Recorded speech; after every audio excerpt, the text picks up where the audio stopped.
رات کی سیاہی جب رومی سلطنت کے بلند و بالا سنگی برجوں پر اترتی تھی تو شہر افسوس کی گلیاں مشعلوں کی روشنی سے جگمگا اٹھتی تھی، لیکن یہ روشنی صرف دیواروں تک محدود تھی، دلوں تک نہیں پہنچتی تھی۔ سنگ مرمر سے بنے معبودوں میں بت قطار در قطار سجے کھڑے تھے، آگ کے دیے جل رہے تھے، نذرانے چڑھائے جا رہے تھے اور شاہی دربار میں رقص و سرور کی محفلیں برپا تھیں۔ تخت شاہی پر بیٹھا جابر بادشاہ دقیانوس اپنے حکم نامے جاری کرتا اور منادی کرنے والے بلند آواز میں اعلان کرتے، جو ہمارے عقائد اور مقدسات کا احترام نہیں کرتا اسے اس سرزمین پر رہنے کا حق نہیں۔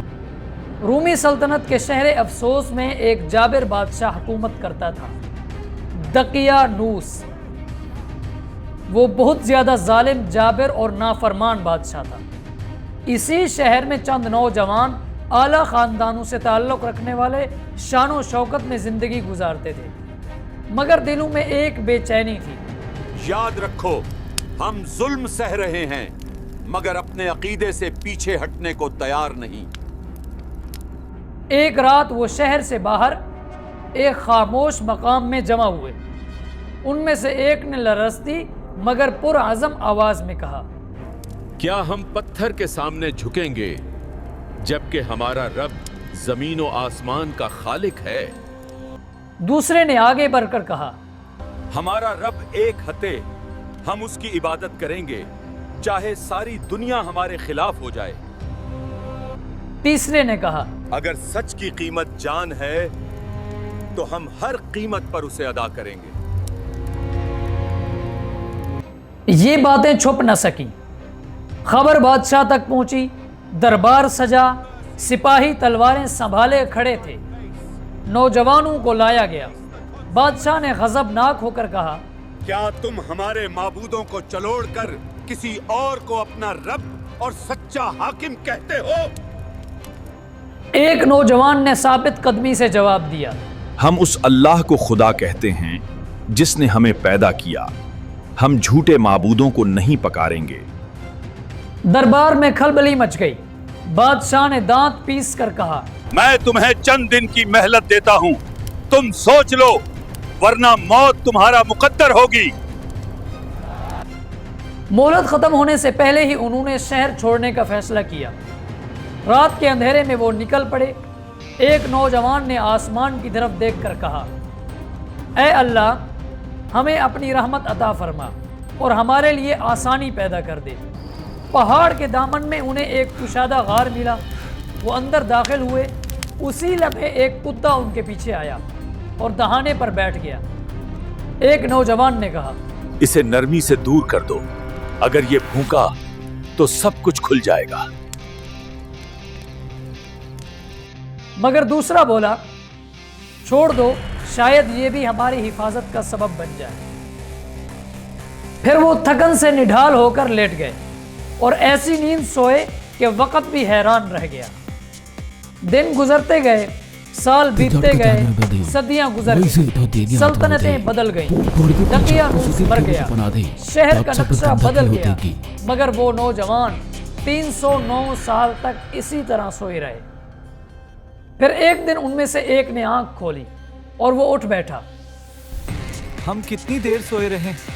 شاید ہم کل سوئے ہیں اور آج اٹھ گئے ہیں۔ بھوک محسوس ہوئی۔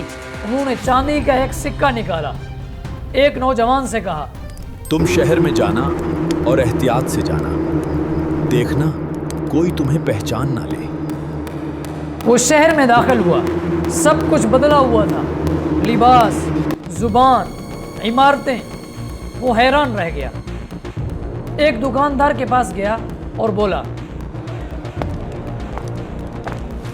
مجھے کھانا دے دو اور یہ سکہ لے لو، مجھے بہت بھوک لگی ہوئی ہے۔ دکاندار نے سکہ دیکھا تو چونک پڑا، یہ کہاں سے لائے ہو؟ یہ تو 300 سال پرانا سکہ ہے۔ لوگ جمع ہو گئے۔ کیا تم نے کوئی خزانہ پایا ہے؟ تم کس زمانے کی ہو؟ یہ مال کہاں سے آیا؟ وہ گھبرا کر بولا، میں تو کل ہی اپنے ساتھیوں کے ساتھ غار میں پناہ لینے گیا تھا بادشاہ سے بچنے کے لیے۔ لوگ اسے حاکم کے پاس لے گئے۔ اس وقت کا بادشاہ ایک مومن تھا۔ اس نے سکہ دیکھا، پھر نوجوان کو غور سے دیکھا۔ کیا تم وہی لوگ ہو جن کا ذکر قدیم روایات میں ہے؟ نوجوان نے آہستہ سے کہا، مجھے کچھ معلوم نہیں، میں تو صرف کل رات سے غار میں چھپا ہوا ہوں۔ بادشاہ کی آنکھوں میں آنسو آ گئے۔ اللہ کی قدرت دیکھو، وہ جسے چاہے زندہ رکھے، جسے چاہے اٹھا دے۔ بادشاہ نے اپنے معتبر ساتھی کے ساتھ غار اصحاب کہف کے دہانے پر قدم رکھا۔ ہوا میں خاموشی تھی، وہ خاموشی جو زمانے کے گرد چھپے ہوئے رازوں کو سناتی ہے۔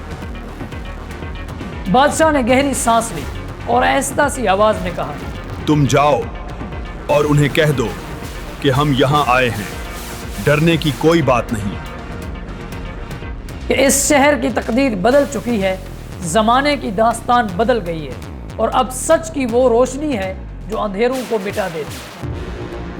جب وہ داخل ہوا تو دیکھا ان کے ساتھی جو کبھی جوانی اور ایمان کی روشنی کے ساتھ زندہ تھے، اب اللہ کی قدرت سے وفات پا چکے۔ ان کی خاموشی، سکون اور ابدی نیند میں رب کی رضا نمایاں تھی۔ یوں اللہ نے ان کی زندگی پھر ختم کر دی، اور وہ غار ہمیشہ ایمان اور قربانی کی یادگار کے طور پر باقی رہا، اور ان کی قبریں وہیں پر بنا دی گئیں۔ لوگوں میں بحث ہونے لگی، ان کی تعداد 3 تھی، نہیں 5 تھی، نہیں 7 اور 8واں ان کا کتا تھا۔